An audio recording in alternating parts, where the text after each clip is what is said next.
This is WWE superstar Drew McIntyre, and you're listening to the WWE Podcast. The champ is the one that everybody wants, me. It's going to WrestleMania. Claymore! Austin 316 says I just whipped your ass. This is my iron. You're gonna acknowledge me. What is going on, everybody, and welcome back to another main event review. 1 week away from SummerSlam. Feels like, as I always say, these PLEs just come in so quick. WrestleMania literally happened yesterday for me. Now we're straight into SummerSlam. The match is coming up this week. 2-night event for the first time, which is going to be really exciting, and lots of stuff to get through in this episode. But before I do make a start on it, I did want to apologize to the microphone quality last week. For some reason, when I was recording, it got set to my laptop microphone rather than my normal microphone, and that's why the sound quality wasn't as good as hopefully it is now. I've double checked it, and I think that I do have the correct microphone in. I guess I'll find out after we do this review. But yeah, SummerSlam coming up, so we'll also be previewing that as well, and essentially giving our predictions, or my predictions, as to what I think is going to happen there. There's a lot of moving parts and a lot of potential matches as well. But before we begin, this hasn't happened on Main Event, but Nick Aldis has announced the 6-man tables, ladders, and chairs tag team match. So we're finally getting the whole tag team division going up against each other, which is something that I was hoping to see at WrestleMania, but now we're going to be seeing this at SummerSlam, which is quite awesome, and I'm very keen for it. I think I'm the most excited for this match, and especially considering that we saw the triple threat match between DIY, Street Profits, and the Machine Guns in what was a incredible match. So if it's going to be anything like that with all the spots that happened there, now with an extra 3 tag teams, I think we're going to witness a spectacle. It's just a shame that the tag team division on Raw isn't as good. So there's not really much happening there on that side. But definitely on the SmackDown side, there is a lot going on. So thought I'd address that before, obviously, we talk about Main Event. And we also talk about the segments on Raw.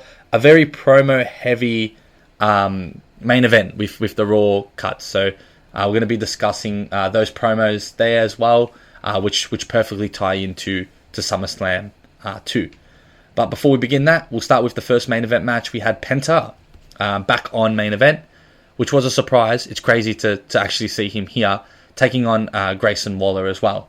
And the match went pretty short, actually. Penta did get the victory here, which was to not anyone's surprise, with the Penta driver, and also a nice sweet counter of the Mexican Destroyer too, or countering into that, defeating Grayson Waller there, who was mocking Austin Theory. It does seem that as though Austin Theory is not going to be coming back, so they've officially split up, but it hasn't been in a way where we've seen them kind of feud. So maybe that'll happen when he gets back. But for now, Grayson Waller becomes a solo star. Looks like he's sort of teaming up with the New Day, but he hasn't really done much on the main roster anyway. So this is not going to help his momentum. And with no Austin Theory around, I don't see anything for him at the moment until he comes back and until they have that feud that everyone's waiting for. That will finally and hopefully push Austin Theory to doing something that is significant, like Vince McMahon did for him. He's still young, and I think this feud will kind of elevate him there, if I'm honest. But for Penta, he gets the victory here. Brings out 2 kids with his Penta masks. I don't know if they're his sons or not, but they come into the ring and sort of do a bit of Cero Miedo stuff. But I don't know. Penta doesn't look like he's going to be booked for SummerSlam. He was literally 2 matches away in the gauntlet match, or 2 opponents away from competing for the World Heavyweight Championship, which was never going to happen. But I found that he was sort of feuding with the new formed team as well of Seth Rollins, Bron Breakker, and Bronson Reed, and yeah, he's doing nothing, which is quite crazy. They're not booking him for SummerSlam. The only way that I would have saw him potentially going to SummerSlam is a feud with El Grande Americano, And I think that's the only way that match could occur for him to be on SummerSlam. Because it's crazy to think that Penta's not going to be on there, given that he's just arrived onto the scene and has been impactful. Yes, he's not really pushed it to the next level in terms of main eventing shows or beating the main superstars or the high level superstars, but he's done a really good job in that mid card to like high end card, roaming around that area, and it's just crazy that he won't get a SummerSlam match. And I think getting one with El Grande Americano is what will make the most sense now. And speaking on El Grande Americano, it was just crazy for me to see that he made an appearance in AAA, which is the promotion in Mexico, and I found quite interesting that all the fans in Mexico who supposedly El Grande Americano is offending was very happy and were giving massive pops to him as well. And he got the crowd going. It seems as though that those people in Mexico are enjoying the gimmick and the joke. So I just found that quite interesting as well. It is Kaiser, so I don't know if it's going to be obviously Kaiser taking on Penta, but I'd love to see Kaiser and Chad Gable go at it against each other as like both El Grande Americanos. That would be quite a spectacle to see. But I think for Penta to get on SummerSlam, he should be able to verse El Grande Americano. They've had their feuds. It doesn't seem like they've wrestled each other since Penta took on Chad Gable without the mask. So that would make the most sense, and that would get Penta onto SummerSlam. But if he's not on there, that's going to be a bit of a concern for me, because on a 2-night event in the biggest event of the summer, him not being on there is quite surprising. But anyway, we move on to Raw, where we have CM Punk entering the ring. So he opens the show, I'm pretty sure, on Raw, but on Main Event it's obviously the second segment. He gets his good pop. He basically mentioned that he won the gauntlet match to earn a shot at Gunther's world title. He says that Gunther is one of the best in the world and is looking forward to locking up with him. He said he can't promise a win, but he'll promise he'll leave it all in the ring.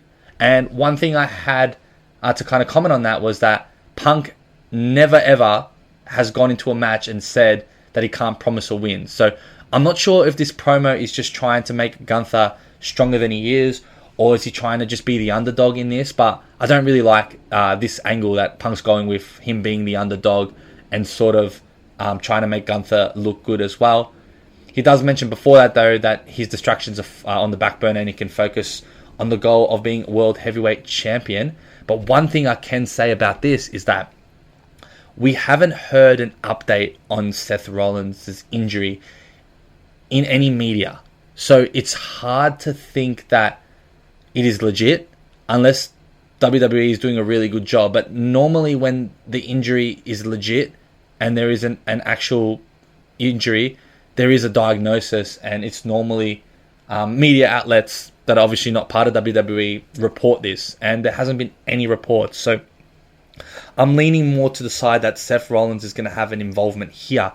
Maybe he cashes in his Money in the Bank, or maybe he turns on CM Punk, but just something to look out for there, because there doesn't seem to be any news on it. And I don't want to downplay the fact that he could get injured. It's just unusual to not hear anything. And the way the injury happened was obviously looked legit and obviously looked like he was in pain, and obviously he gave up the match. So just something that I kind of sort of saw in this.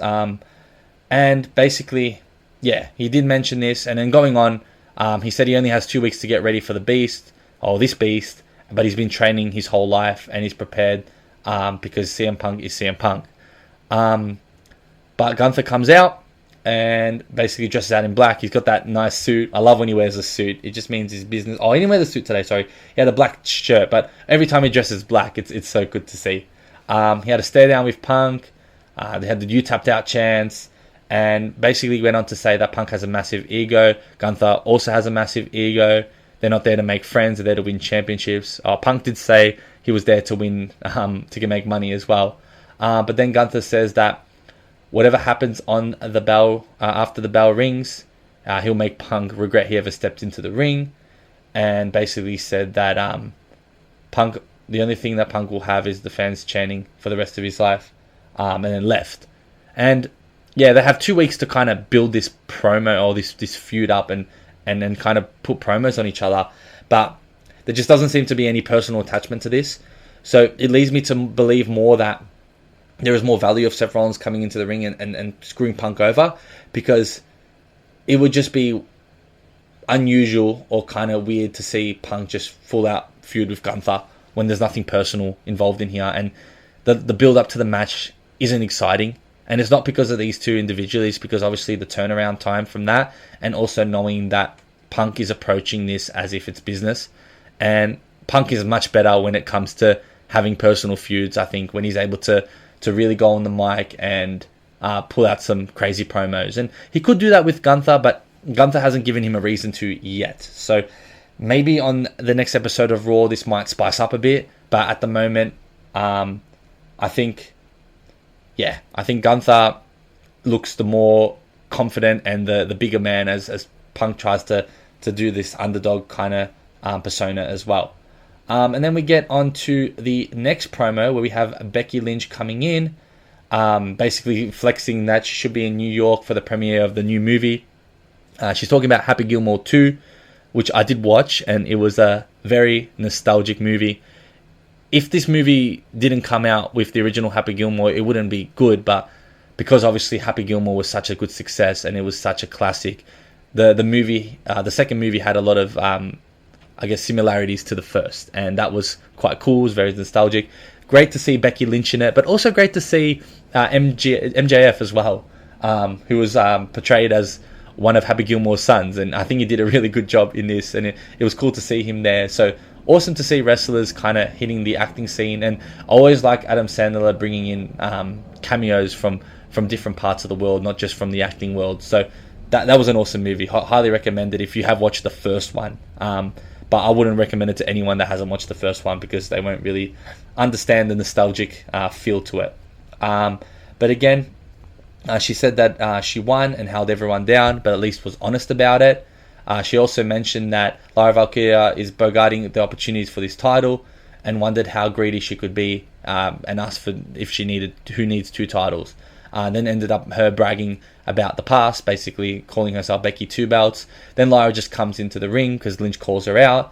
They said that they are 1-1 in singles competition, so this is the rubber match.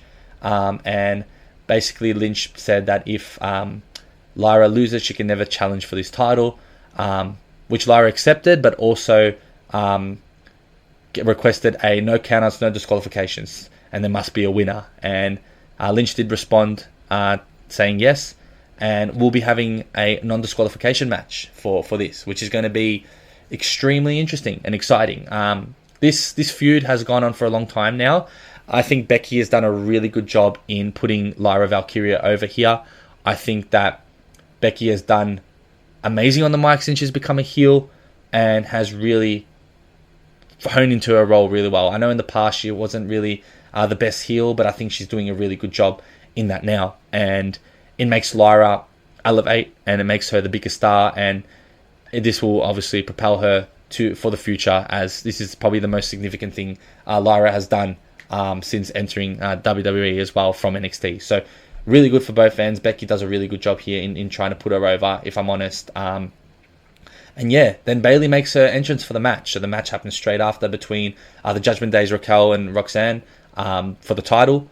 The match is pretty solid. We have Dirty Dom on the side ring, and he comes in. He tries to make his presence known by distracting Bayley, and then pretty much Raquel accidentally kicked Dominic after the Lyra move, and as he did that, the medical team came to check on, and it was actually AJ Styles. And I have to say, AJ Styles, for this whole kind of build up to SummerSlam, has been simply amazing. Him being a part of the medical team, the cleaning staff, and then even doing the prayers for Dominic to get the match, because obviously Dominic wasn't cleared, has been so good. And I think AJ's done a really good job in kind of making this feud a nice build up, and also being really funny as well. But that was also another good example of that, being the medical staff.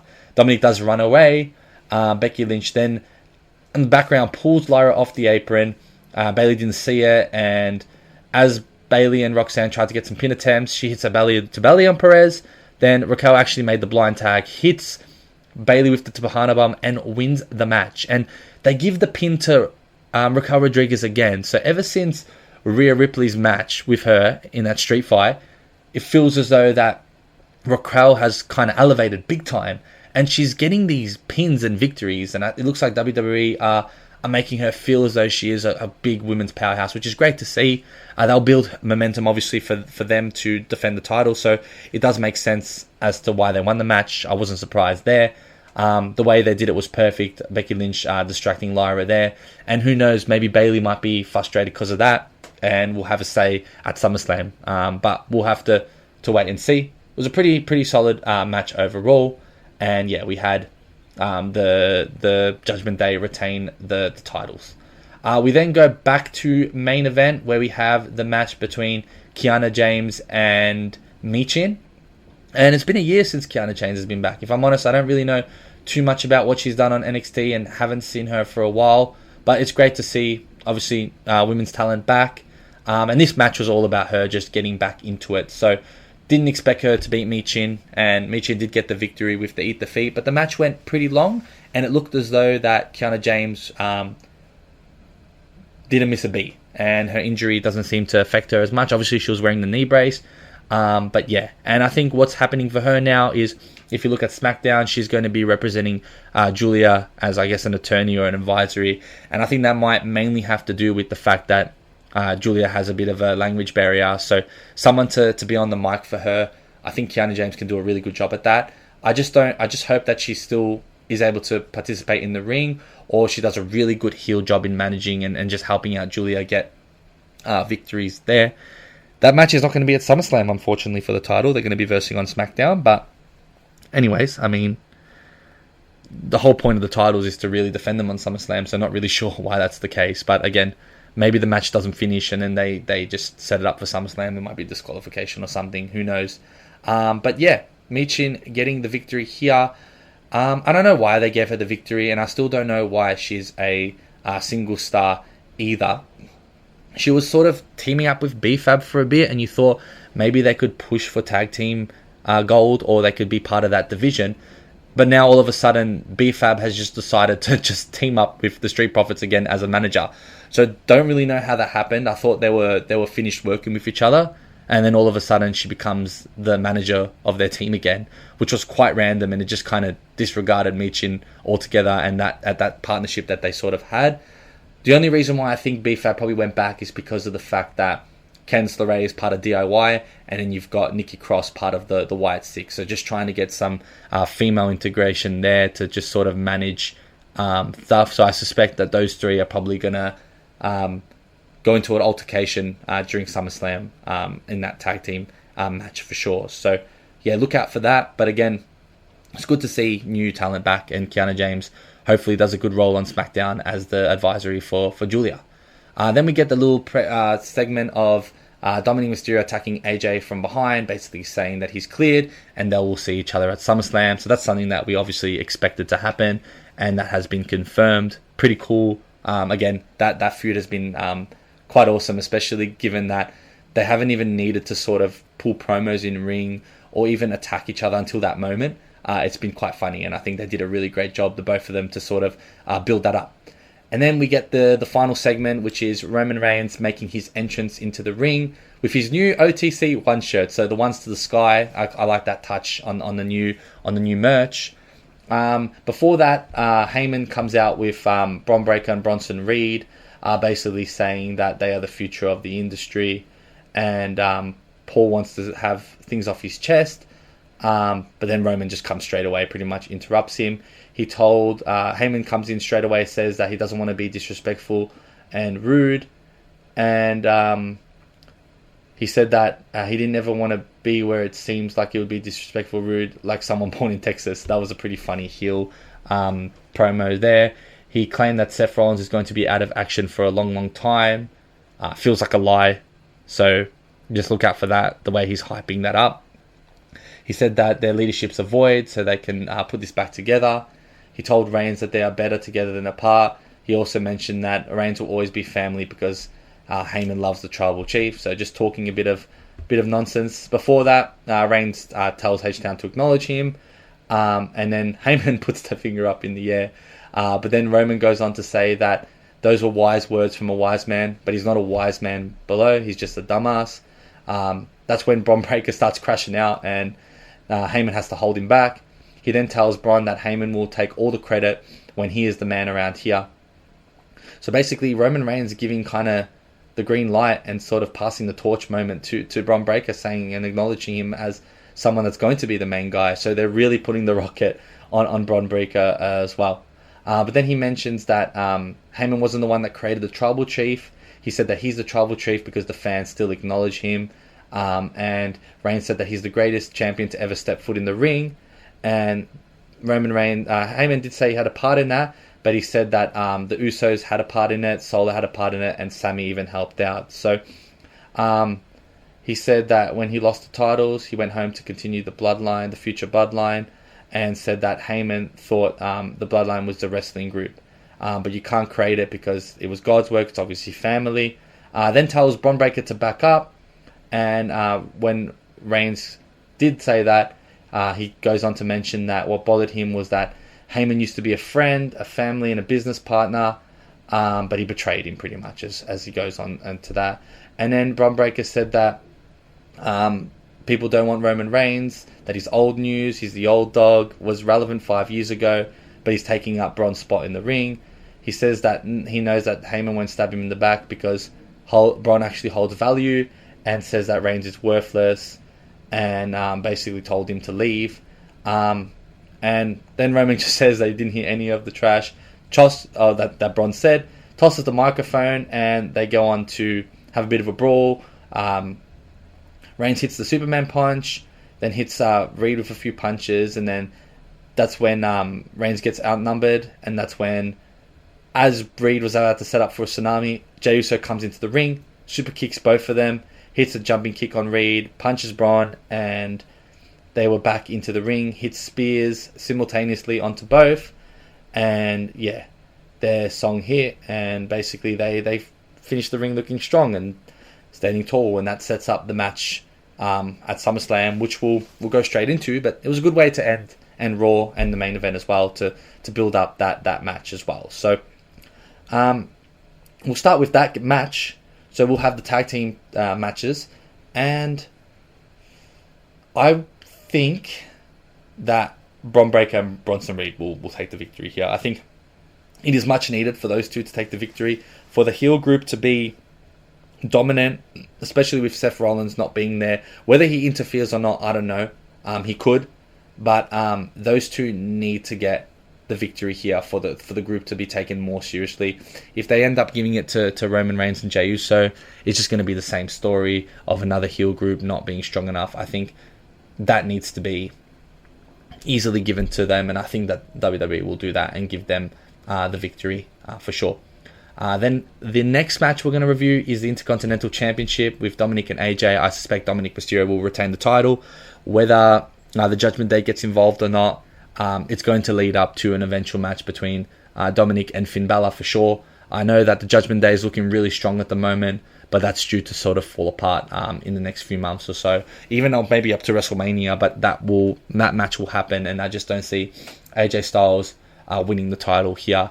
Just doesn't really make sense. I think Dominic has a lot to offer as a heel champion, and I feel like he needs to have a really solid run with the title, and it's much deserved too that Dominic has it as a heel, as someone that is a cheat and dirty. It makes a lot of sense for him to have. And then we have on the opposite side of the brand with the other mid-card belt, the US Championship match between Solo and Jacob, and the same thing here. I think Solo should win the match, but I think they're going to give it to Jacob Fatu. Unfortunately, as much as I do want Solo to win, I prefer him to win. So his group is looking strong, and his run continues. I think they'll end up giving it to the babyface here and Jacob Fatu, as they really want to push him to higher levels as well. But I'm quite enjoying Solo's gimmick, and I feel like he does deserve to have that championship around his waist as well. So hopefully he does win, and if you want Fatu to kind of elevate, you put him onto bigger and better things. You have them fighting one more time. If the outcome is for Fatu to win the championship in the end, I feel like the best way to do it is at SummerSlam. But even if not, find a way to sort of get him away from the mid-card belt and push him onto the higher cards as well. I think is what he deserves. We get the Women's Tag Team Championship match between the Judgment Day, Charlotte Flair and Alexa Bliss. I very much think that Charlotte Flair and Alexa Bliss will win the match. I think there's a lot for them to offer with this kind of new friendship forming. And Charlotte in this role just seems to be stress-free and looks like she's actually having fun again. And the fans are taking her side as well. And that's something that no one would have expected to happen so quick, just especially after WrestleMania. I think when Charlotte Flair is having fun and she's not too much involved in the titles, and I'm not saying she doesn't have to go for titles again, but right now I don't think it's her time. Having a feud like this with someone that she's been in the business for a long time, two staples of the women's division, two legends, and probably the most veteran leaders in the locker room right now, and the longest tenured women, it makes sense for them to be together and to sort of have fun in this run. And I think they're both doing a great job in there, and it's making everyone sort of love Charlotte Flair more, love Alexa Bliss even more, and I think titles around their waist will be pretty cool to see. And so I think they'll get the victory there. We have the next match, which is the Women's Intercontinental Championship. No counters, no disqualifications. Becky Lynch and Lyra Valkyria. I'm leaning towards Lyra Valkyria getting the victory here, just because I think they've elevated her really highly in this feud, and I think the outcome should be that she beats Becky Lynch, especially with that stipulation that if she does lose, she'll never be able to challenge for the title again. I just don't see how that will be possible. Every time they put that stipulation, it never really happens. So I think Lyra gets the victory here. If Becky Lynch does win, it's because Bayley gets involved somehow. But I think that will lean to something between those two. I think Becky and Bayley haven't finished their feud. So do they need a title to do that? I don't think so. I think Lyra can move on to newer opponents and sort of challenge others there, and whoever wants to take it. And I think it's truly deserved if she does. We then have Randy Orton and Jelly Roll taking on Drew McIntyre and Logan Paul. I think Randy Orton and Jelly Roll is going to get the victory here. And the only way this victory will make sense is if Randy Orton beats Logan Paul and pins him. If anything else happens, I'm going to be extremely frustrated. I do much prefer McIntyre and Logan Paul to win, just because I just hate the idea of seeing Randy Orton in a match with a celebrity. And that's nothing against Jelly Roll personally. It's just the status of Randy Orton. His two SummerSlam matches that he's had. And quite frankly, a great match with Joe Hendry, and it was awesome to see that. But it was literally a 2-minute match because Kevin Owens got injured, and now he's going to do celebrity loving and taking and helping Jelly Roll get a victory, where I don't think why Jelly Roll is actually in this match to begin with. But anyway, I won't talk too much about that. Hopefully Jelly Roll proves me wrong and he can perform well in the ring. But again, they'll get the victory here, I think, for that feel-good feeling. But I don't think it's deserved. Then we get the 6-man tag team match, tables, ladders, and chairs. I think the Wyatt Six will retain. I just don't see who else could really win the title. And I think the fact that Eric Rowan and Uncle Howdy are there watching, it leads me to believe that they'll be involved in the match and outnumber everyone. And yeah, I don't really care who wins, to be honest. I'm just excited for that match. I'm so keen to see it. So I think that they'll retain, but again, we'll have to wait and see. Hopefully, the match will be just as good as the triple threat match was when we watched that after WrestleMania. And then we get the Women's Championship match between Tiffany Stratton and Jade Cargill. I expect Jade Cargill to win here. I think WWE is really pushing Jade Cargill to be the face of the women's division, and what better way to start that than getting a victory against Tiffany Stratton. But don't really like Jade Cargill's character. She doesn't really resonate with the audience as well as a face.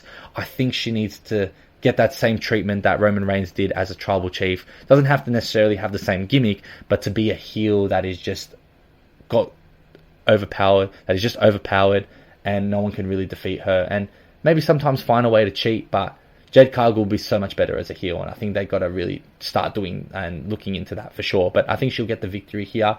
The belt did look really good on her when she did play that tug of war with Tiffany Stratton. So that's probably one positive thing to take out of that. We got the Women's Championship, World Heavyweight Championship, or World Championship with Naomi, Io Sky, and Rhea Ripley. Naomi just got the title, so I think she'll retain here. That's just, I don't know too much to say about that. I think everyone's sort of tired of Io Sky versus Rhea Ripley. Not them as individual women's superstars, but for them just continuing to compete for the championship. I think it's time that we move off that. And Io Sky and Rhea Ripley have proven to do a lot of work and have done enough to prove that they're they're worth that. So don't think Naomi's going to lose, especially given that she just won the belt like 2 weeks ago. So Naomi will get the victory there, I suppose. We have the World Heavyweight Championship between Gunther and CM Punk. I'm going to go out of the blue here and say that Seth Rollins is going to cash in this match. That's just my hot take, especially considering that there hasn't been any news as to what's happening with Seth Rollins. There doesn't seem to be any partners lined up for Gunther. There's rumors that he might take on John Cena. So if he does keep the championship, he might take on Cena at Crown Jewel. That might be something that could occur. But I just don't see CM Punk winning the title. I think this feud hasn't built up to anything for CM Punk to take it. I think if he did, it'd have to be a more significant feud, or it'd have to happen at WrestleMania. And I just feel as though that Seth Rollins is going to have a say in this, just because I haven't heard anything. That's just out of left field. It could happen. But if I was to review who will win this match, I think Gunther will retain if there is no cash in. So I'll put that as a backup, and my first one being that Seth Rollins is going to cash in here. We'll have to wait and see, though. That's going to be exciting too. Then we have to end the main event, which is the street fight between John Cena and Cody Rhodes. It's John Cena. It's got 5 months left. Can you believe it? It's gone quick. And look, I loved when John Cena turned heel. It was massive. It was huge. I'm glad they did it. I'm glad we were able to see John Cena as a heel, but it's really hard to really believe that he is a true heel, given that no one boos him, and it's just John Cena's even struggling with it. Like, he's doing his best to try to get people to boo him, but when everyone knows he's about to finish his career in 5 months, it's really hard to not support him. So Cody Rhodes obviously wants to verse that John Cena. It's good that they're sort of sprinkling that John Cena could make a return to being a babyface. The way they'll do it, we'll have to wait and see. Eventually that's going to happen. I don't think he's going to finish his career as a heel. I think that when he turns babyface, everyone will be pretty happy as well, and they kind of know that it's just a gimmick there too. But I think John Cena wins. John Cena retains the title, especially now that, and the only reason why I say this is that he is going to come to Crown Jewel, and I don't see John Cena not participating for that Crown Jewel championship. It just wouldn't make sense. And they've had the belt on him for so long. I don't see Cody Rhodes getting the victory here. It just doesn't.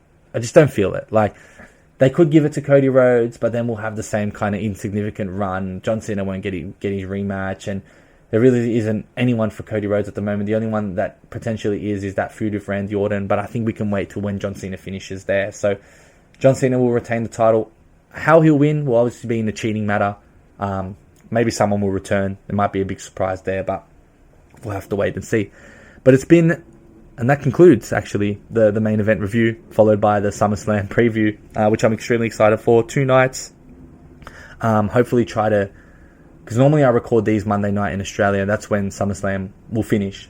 So once that's done, I will review the 2 matches on main event and basically review all the matches that happen on SummerSlam and see how I go with my predictions. If I've missed any matches, apologies for that. From the time of recording, there hasn't been any other matches, I believe, that have been set up. So I think I've covered all of them so far. But again, yeah, really excited to see SummerSlam, and then next week is probably going to be Survivor Series. That's how quick WWE is moving at the moment. But yeah, really exciting times for wrestling, with SummerSlam being a 2-night event for the first time. So really keen for that. But again, thank you so much for tuning in, and I'll catch you guys next week. Cheers. Thanks for listening to the WWE Podcast. Don't forget to subscribe on your favorite podcast app so you don't miss a show, or head to WWEpodcast.com. And for all of these shows ad-free, head over to patreon.com/WWE Podcast. Until then, we'll see you next time.